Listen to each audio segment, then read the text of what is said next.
Hey, everybody. Today for you, podcast number 71. Today's podcast is titled, Everyone Needs to Revisit Their Perspective.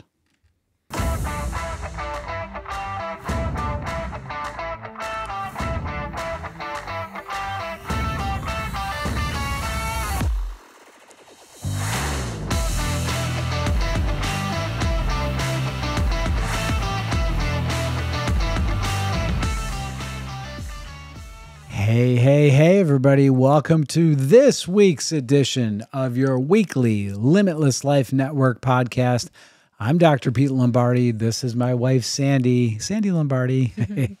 And this is where we flesh out the limitations that are preventing you from reaching your goals and living the life that you are called to lead. And we are so grateful for you to be joining us on this 71st episode in the beginning of the year.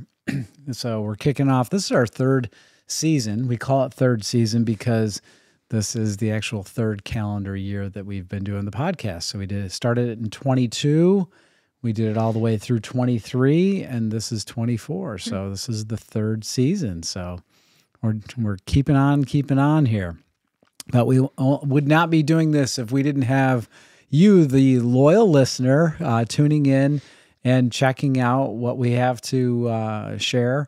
And so I just welcome you again and thank you. Super grateful for having you on board with us today.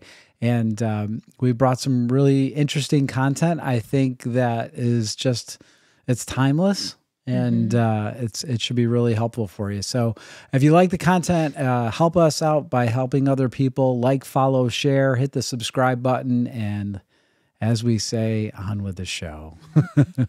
So everyone needs to revisit their perspective. When you think of perspective, what are you thinking? The way you're looking at something. Yeah. Sometimes it's looking ahead, looking back gives you a different perspective. Mm-hmm. Yeah, that's what most people think when they hear the word perspective.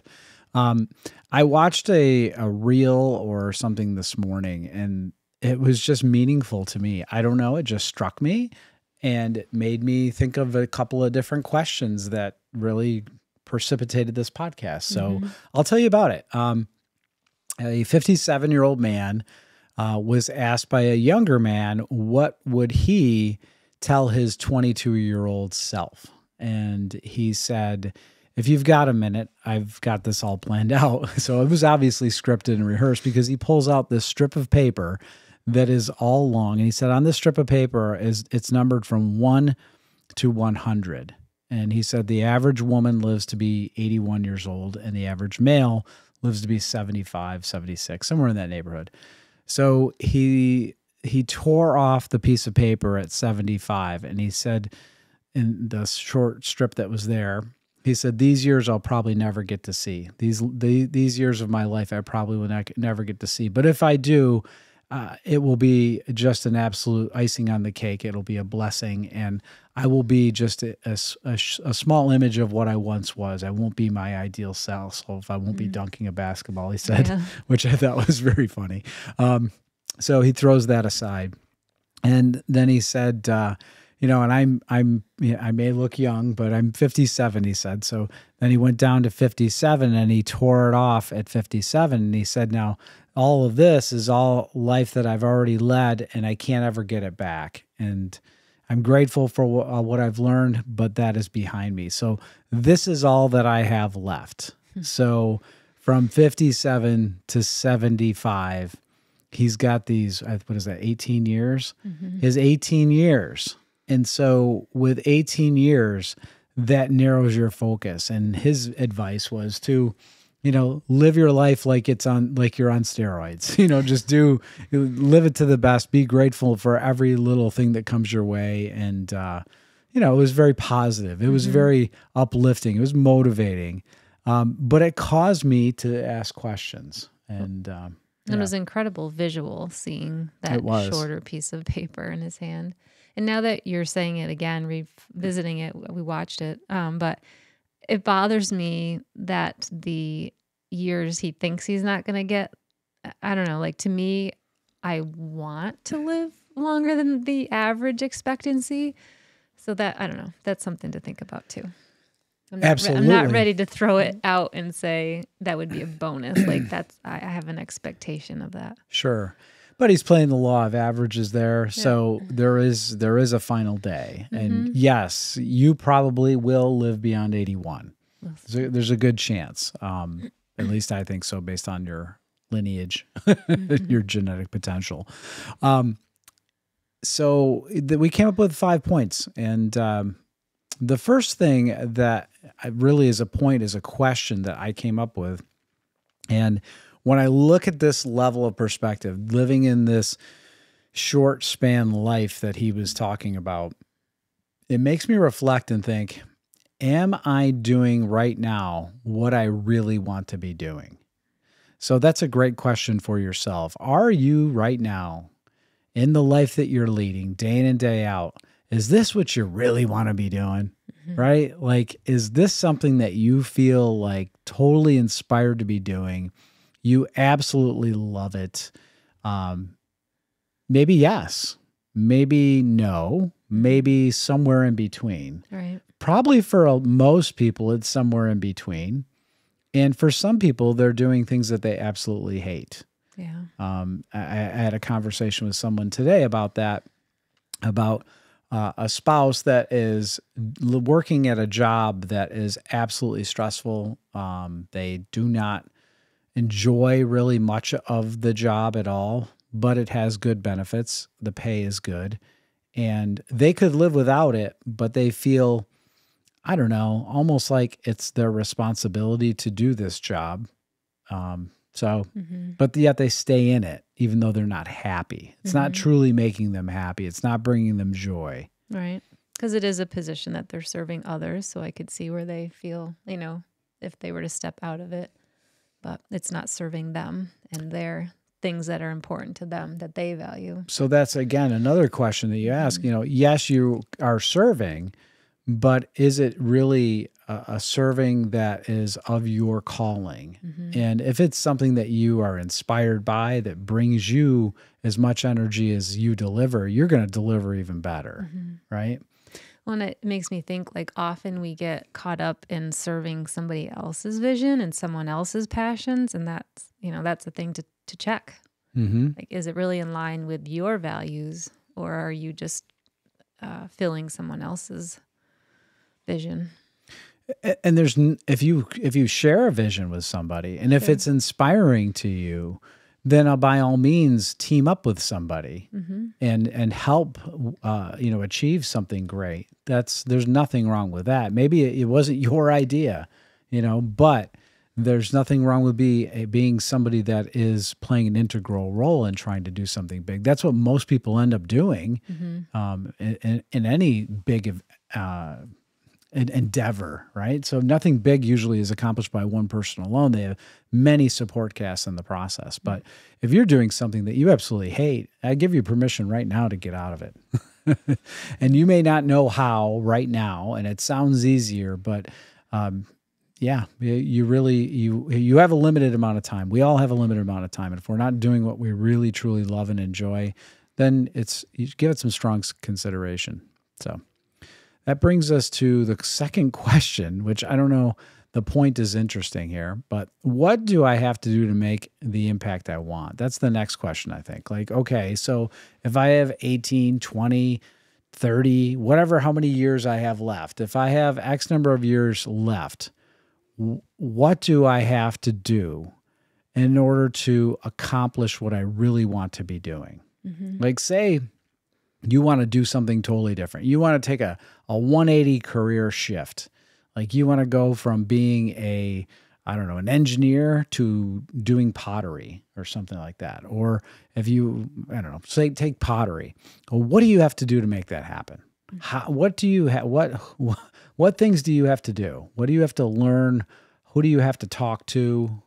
How does this happen? And what is it going to look like down the road where you're going to be 100% satisfied? You have no regrets, whatever it might be. So what do you have to say about that? Well, I was reflecting for myself.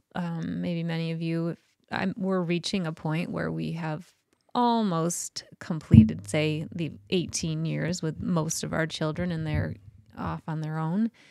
And so, that's a huge impact that we had intended to make, right? We had certain values we wanted to instill into our children. And now we've done that, and we will always be connected and tied into their lives and involved. But so I'm thinking, okay, what does the next stage, what impact do I want to make in the world beyond just my own children? Mm-hmm. Yeah. Yeah. So what you had intended 20 years ago, when you get to into the next stage, your perspective changes. And this is why we all need to revisit our perspective. Yeah. So that's a good one. And that brings us to point number 3. And what's point number 3? You were talking about relationship inventory. Yeah. Taking inventory about relationships. And what I think about here is, am I spending time with the people who I really enjoy being around? Am I intentionally spending most of my time, a little of my time, some of my time, very little of my time? Like, how does that play out? Or are you spending a majority of your time with people that drain you, that you feel like you're dragging them along, right? So like those are the real questions to consider. Are there people that you love to be around, but you just don't see them? People that, if you think back in your whole life about the people that you've enjoyed the most, the relationships that you've had, where are those people and where are they in your life? And how often are you communicating with them and getting together? Because I think being intentional about that is more, as time runs out, it becomes more and more critical, right? Because you never know when you may see them for the last time. Yeah. And then lastly, the thing that I ask in that same relationship category is, are there people out there that I don't know, that I want to know, or at least I think I want to know? I want to meet and see if there is a chance that there's a good relationship connection there that can either help me or help them, or both of us. More importantly, if it can be, the relationship can be mutually beneficial, right? Be a symbiotic relationship where you're both able to help each other. So I think that is something that most of us don't instinctively necessarily do, is to seek out somebody that shares something with you that you don't know each other, but if you guys connected, you guys could do great things together. And oftentimes you connect other people that way too. True, because you'll meet their circle of friends who you probably have a lot in common with. Or of somebody like a friend of yours or a colleague of yours, and they don't know somebody, but you can connect them with that person. You can see how they could both help each other. I find myself doing that often, but it's hard for us to see what we don't know, right? People we don't know. It's hard for us to reach out there, but you can do it. Yeah. It brings us to point number 4, I think. Yep. We're ripping through these. Excuse me. So point number 4 is what after the silent sneeze? Experiences that matter. Like sneezing. Yeah, experiences that matter. So I like experiences, good ones, right? There's positive and negative experiences, but there's oftentimes, I use that phrase a lot, oftentimes, we have these wishes, like, I can't wait to go somewhere. Someday I want to go somewhere. And we put it off and we put it off and we put it off. And I just had a conversation with a practice member last week, and he really wants to go to Hawaii. And he's 75 years old. And he's like, yeah, someday I'm going to go to Hawaii. And he plans on living to 100. Okay. Like, he tells me every time he's almost there. He's in the 4th quarter now. He's going to make it to 100. So I said, so when are you going to Hawaii? And he's like, I don't know. I don't know when I get around to it. Like, so I told him, I said, listen, you need to just go home and book it. I mean, is your wife going to go with you? And he's like, no, she doesn't want to go. And I said, well, then don't let that stop you. You need to just, like, this needs to be something that happens soon. Like, the clock's ticking. You're 75, and If I know you want to live and you see yourself living to 100, that's awesome. I don't want to squelch that. Right. But you if you want to climb the volcano or something, right? Like, do you want to get do you want to get there and be pushed off the airplane in a wheelchair, right, or do you want to walk off on your own accord and be able to go do things? And he's like, you got a good point there. Yeah. So I can't wait to see him again, because I hope he's either bought the tickets or is on his way. So. Yeah. That would be great. One of my favorite activities now that the kids are most of them are out of state, is to open up just a paper calendar. And I love to just plan now, when we're going to see each other and a family trip. But I love the idea of even taking it out 5-10 years and really being intentional of experiences that we want to have. Yeah, for sure. And then on the negative side, not to be negative, but what are the experiences that you have regularly that you absolutely hate? Like, experiences matter. Like, don't just keep having bad experiences. True. Nobody's gonna stop that if it's in your daily occurrence. You've got to change it. Mm-hmm. So don't keep having bad experiences. Make the changes now so you can have better experiences. Good point. Hey, you're welcome. Yeah. So that brings us to the last one, which is really the point that you brought up. And point number 5 is, are you smart enough or are you skilled enough? What were you thinking there? Well, a little different than I think was like, are there skills that I haven't acquired yet that I have wanted to, or things I hadn't thought of yet? But I know for myself, there's hobbies and things that I've pushed off because it was a busy season, and I would really like to do those things. So I think, for all of us, if there's things you've dreamt of, or go for it. What about learning?